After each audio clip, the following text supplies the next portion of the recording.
We've just recorded our best ever league season, not only in the save, but in the club's history. The under-19s have also won the under-19s trophy for the first time after coming so close over the past 8 seasons. Our B team unfortunately finished second and got beat in the playoffs, but all in all, it's been a tremendous season, and I'm putting it down to one role on one player, and that's Ardagula. He's been playing as a regista. We're still playing the 4-2-3-1, which looks like that, and I'm going to talk about in today's video. We're just going to talk about the regista and why he's suited to the role, what we can see in the match engine, and things around it that have helped it just make it an absolutely wonderful role in FM. So if we look at his stats for the season, 36 appearances, 7 goals, 14 assists, chances created 41, key passes 112, and if we go and look into the league standings, he is first with chances created per 90, highest for expected assists. However, he does take set pieces, so just be aware of that, but this is the good one. Key passes 102, but open play key passes, he's top of that, 54, beating Tuameni, and I think these numbers have just given us that extra boost in terms of our attacking play, because we're playing quite low tempo and we're trying to keep the ball and be patient. I've really struggled with creating a lot of these seasons of what we've had. We've really struggled to create chances, and I think the mixture of having someone alongside him like Ocon, who is a solid anchor, wants to be the anchor, wants to play it short, wants to do the dirty stuff, just allows him to go and play.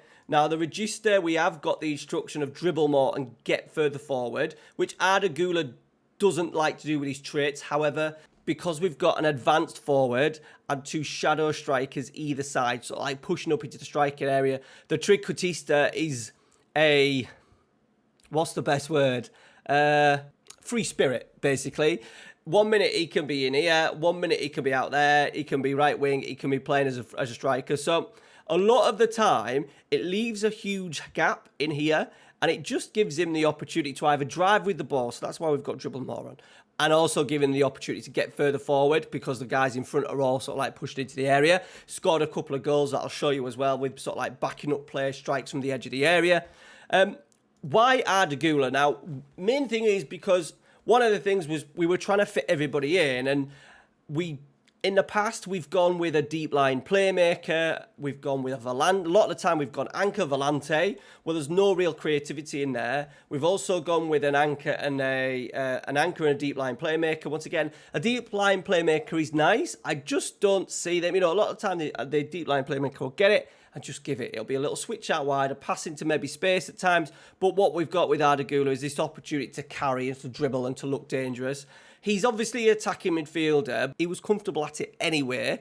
But if we look at his registers, 15 dribbling, 15 first touch, 16 long shots, 16 passing, 16 technique, vision 17, teamwork 14, off the ball 14, flair 18, decisions 14, composure 15, anticipation 15, with balance 12. An absolutely perfect blend of the attributes compared to what we need for that register role. Now, he is not great at tackling, 6. What I would say on that, he's not the absolute worst. He's not the absolute worst at all. And working once again alongside that anchor gives him that little bit of opportunity not to be that, a real aggressive 6 in terms of without the ball. Everything's because we're a team that wants to dominate games.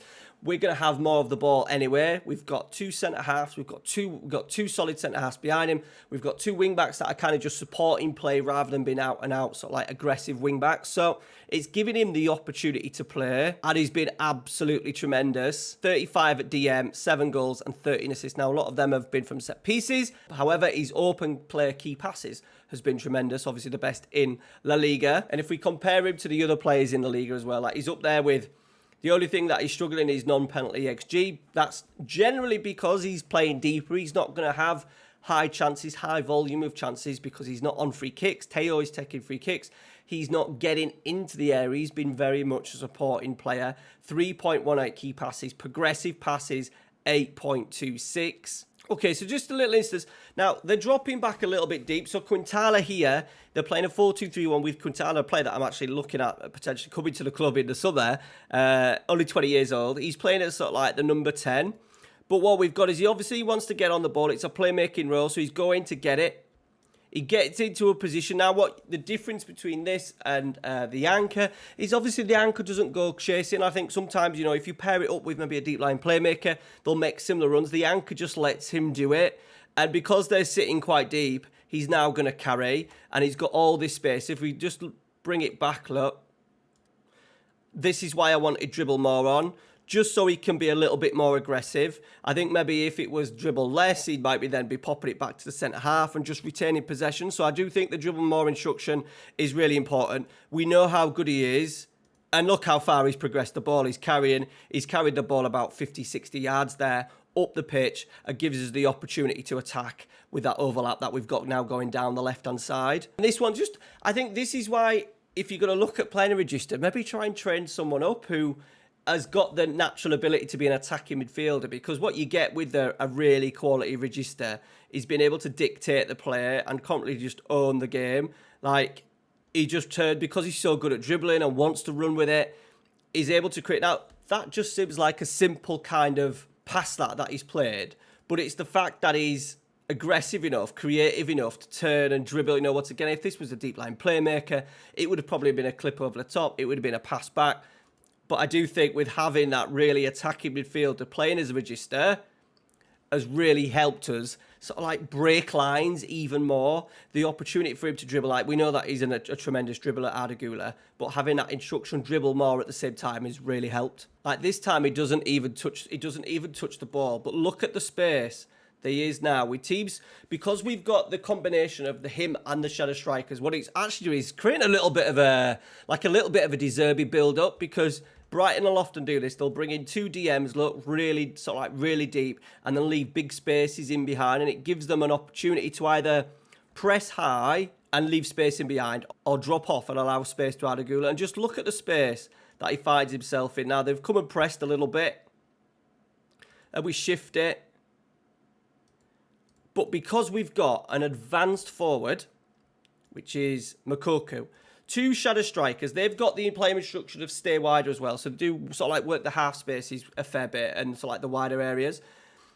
Teo is Teo, Treq, it does what it wants, but it's on attack. So he does often like to get in. Like Teo has scored a crazy amount of goals this season. He's like 20 odd goals. So he does like to get in the area, loves headers. But what that does is then allows, like, I don't think he even touches it in this play, but look at the amount of space that he's getting in and around the area, look. Because we've got a little bit of box occupation, sometimes it'll be four. If we've built out wide, it'll often be Estevez in there with our other shadow striker, Treq and striker. And then as it's worked back, look, we've worked the ball rather than crossing it early. And he's now in it. Look at him. He's in a perfect position. How much danger. There we go. One touch pass into Teo. Should have scored. But the fact that the other players are sort of like pushing ahead, I think the problem, people we always think about issues with breaking down teams is having too many attack duties. But in this scenario, having 4 attack duties in front is giving the Regista not only space to play, space for him to dribble, and then the opportunity to have runners in behind so he could slip those passes through. Okay, we're just going to watch this little clip of him. It's just a 2-minute sequence, a 1-minute sequence of him just playing, and we lose possession, we win possession, we get it back. And I think in the end we create, I don't think it actually directly comes through him, but him creating space once again, and he's always an option. So he's picked up the ball, he's drove with it, little pass in, we get a turnover possession, we just come out a little bit. So we just see his position and stuff, like his positioning isn't great as in an attribute, but look where he is. He always manages to find a little space. Ideal position for second balls, recycling possession. Look, little pop-offs because he's on support, he's supporting the player. He's not a volante that's obviously going to go in behind that we actually had often in this sort of like this right sort of like DM slot. And he just ticks it over, and once again, turnover in possession. He's getting back. You know, this is an attacking midfielder. This is a number 10, boys, that's doing this for us. And once again, look, 50-50's in the air. He's in really good position to pick up spare balls. He's a decent presser as well. I think we get a little pressing action from him now. Look, getting in, charging back in, getting support behind the ball. He's in a good area here to double up with the fullback because we're not playing with wingers as well. Having said that, our shadow strikers come back and helped out. Once again, he's an option. Does it go to him? No, it doesn't, but he's looking. I think he drops right in. Yeah, look, he drops into pretty much a half-back. So now we're building with like a 3-3 formation. And then his role, once again, is just to support. Like, he's got, look how much room he's got. I think we end up scoring a goal from this anyway. But look, again, all the room in the world, because I think the shadow strikers are taking so much. Look, they've been sucked in towards the shadow strikers. There's 1, 2, 3 players surrounding our 2 there. It's giving him so much freedom. Doesn't actually come to him. We didn't need him in the end. But just a little clip of his movements in and out of possession in transitions and stuff. A really good role, like a season-defining role in terms of changing our fortunes. Like everything, defensively is not great with him. He's adequate. I think that's the thing. If you can find someone that's adequate, good sort of like work rate, pace and strength is not great, but enough alongside that anchor. If you wanted to dominate games, give it a go. Find a Regista and shove him in. Now, the issue we've got is he's got very good. And the big boys are now coming. So I'm going to hold on to him at all costs unless we get some stupid money in for him, which I don't think we are. His value for a lot of the season has been below 10. And it's only because this last few months where he's really come into form that his value has shot up. But because we finished 3rd place, we've now got Champions League football. It may mean that he stays with us for the duration. So we finished in 3rd. Tremendous season. I think the last episode you saw us beat Almira, which was there. Gula on the score sheet. Like a lot of his goals. I'll just show you his goal actually, just to kind of show you what he's all about in terms of being sort of like that goal threat, which he is from sort of like the edge of the area. So we'll just take it back a little bit. Let's take it back 10 seconds. So we're building up possession. There he is. Finding a space. Look, once again, because the shadow strikers are pushing the defenders back, it's allowing him space to work. A lot of teams are playing in these sort of like 4-2-3-1s, 4-3-3s, giving him the freedom to find space. And because he's got dribble more on, he's going to run at defenders. We're working in the box, so we're not going to cross it early. He finds a pass, gets it back. Look, and he's a number 10. He knows how to finish. He's just wonderful, isn't he? So since the Almira result, we went on like our run in the Copa del Rey. We got to the semi-final, and we actually played okay in the first leg. A little bit of hit and a little bit of not smash and grab. I thought that 3-0 was harsh, but away from home in the second leg, we had a big run of games like Champions League football. It was even a half a thing of a title charge at this point. So I thought I'll rest my entire first team. We played a complete second team. Man sent off after 45 minutes with the score at 4-0 anyway, and it finished 8-0. So I don't know if that had a knock-on effect of us after that, but the results were a little bit inconsistent. We had a difficult end to the season, like Atletico Madrid scored in 90 plus 4, Athletic Club beat us 2-0, but look at that, 50% of the ball, 2.14 XG, we were in the game. Real Madrid are an absolute animal in this at the moment, so we're going to struggle to catch them up. But we finally beat Barcelona.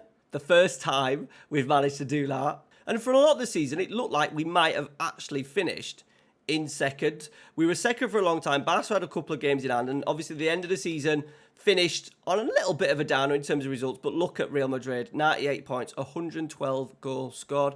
We scored 89, 43 conceded. Edu Sanchez was a signing that we made in January. We said we wanted that left wing back. I brought him in with money that we'd got from sort of like the summer, £30 million, and he's had a tremendous start at the club. 6 assists, 3 goals, 19 appearances. We're also going to tweak the tactic a little bit. I've actually got 3 variations running at the moment. We've got like our standard version. We've got a mid-block just to try and be a little bit, just when things aren't going right and we're under the cosh a little bit. We still want to play our way, but can we do it with a little bit deeper and maybe not get caught in behind as much? And then we've got one where we're playing wider, the tempo's higher, just maybe a game that we're chasing, but once again, without sort of like losing our tactical identity. You can't just go from a short passing to a completely different, start playing with wingers and launching the ball forward. It's got to be done with a kind of a pattern, and it just gives us 3 nice little variations of play. One thing I am going to change, though, for the season is overlap left and right. We need to bring in a right wing back. We've got 2 right wing backs in the reserves and in the under-19s. However, they're not quite ready. Bajcetic is going to be an adequate backup for us, or Bajcetic